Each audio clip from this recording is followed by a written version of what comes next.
বর্ষা,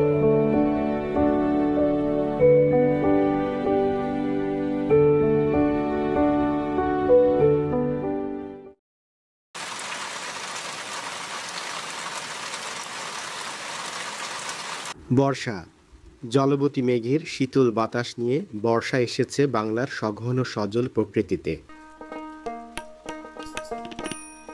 ৬ ঋতুর এই বাংলায় গ্রীষ্মের পরেই আসে বর্ষা।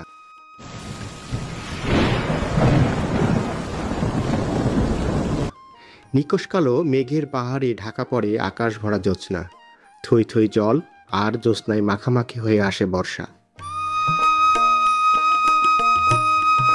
মাঠঘাট, নদ নদী, খালবিল সবখানেই যেন চলে জলের উল্লাস। ঝুম বৃষ্টির উচ্ছ্বাস আর উদ্ভাসে সজীবতা ফিরে পায় প্রাণ প্রকৃতি। বিশেষ করে বাংলা ও বাঙালির জীবনে বর্ষার আলিঙ্গন যেন অতপ্রতভাবে জড়িত।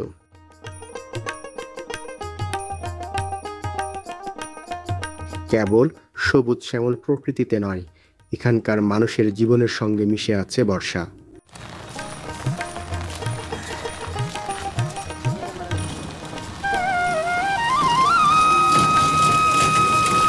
আর এবার বহু বছর পর যেন সড়কে ফিরেছে বর্ষা। এমন মেঘমেদুর আবহাওয়া ও অবিরাম বর্ষণ শেষ কবে হয়েছে মনে নেই।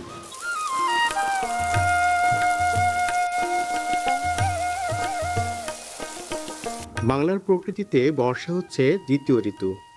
আষাঢ় শ্রাবণ এই ২ মাসকে বলা হয় বর্ষাকাল।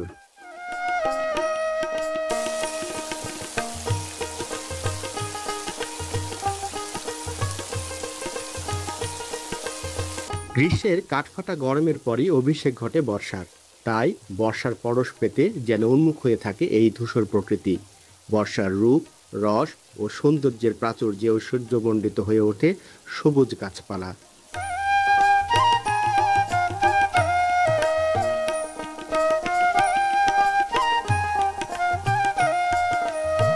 বর্ষার সঞ্জীবনী শক্তিতে নতুন করে প্রাণ ফিরে পায় প্রকৃতি।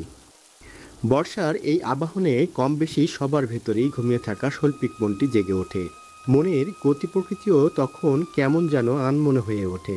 অবচেতন মনে রচিত হয় কত শত কাব্য কবিতা। বর্ষা ঋতুর বন্দনায় যেন গুনগুন করে গান গায় গ্রীষ্মের সূর্য দহনে পড়া প্রকৃতিও।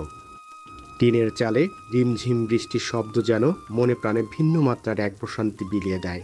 তখন হৃদয়ের মাঝে কাজ করে অন্যরকম এক ভালো লাগা, অন্যরকম এক মোহমায়া।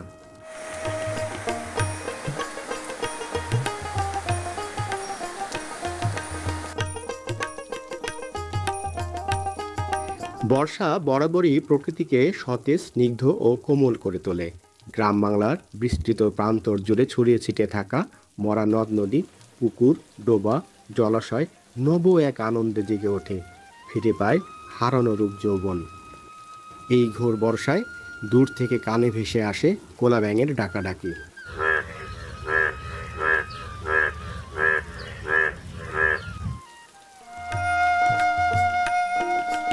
আর বর্ষার অবিরাম বাড়িধারার স্পর্শ পেতেই গাছপালাগুলো যেন আরো চকচকে সবুজ ও অনিন্দ্য সুন্দর হয়ে ওঠে।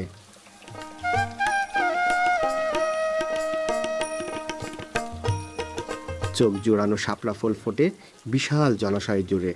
বৃষ্টির টাপুর টুপুর শব্দে মনটা উদাস হয়ে যায় অনেকের। মনে পড়ে ফেলে আসা সেই শৈশব কৈশোরের পুরনো স্মৃতি। বর্ষার প্রধান আকর্ষণ হলো বৃষ্টি ভেজা কদমের মন কাড়া সৌরভ।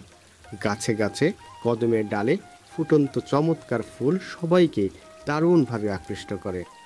তাই তো এই ইট পাথরের শহরে মেঘ গুড়গুড় বর্ষা মানেই ডাকঘরে থাকা হলুদ খামের চিঠিতে নতুন প্রেমের নিমন্ত্রণ।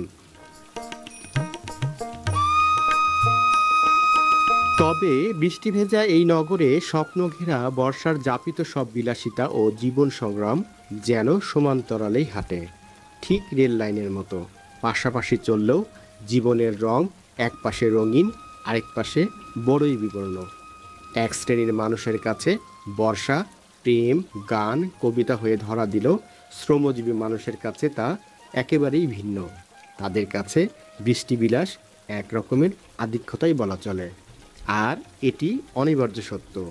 তাই শহরের এই রঙিন ক্যানভাসে থাকা বর্ষার আঁকিবুকিতে কষ্ট হয়ে ফুটে ওঠে শ্রমজীবী মানুষের দুঃসহ সংগ্রামের দৃশ্যপট।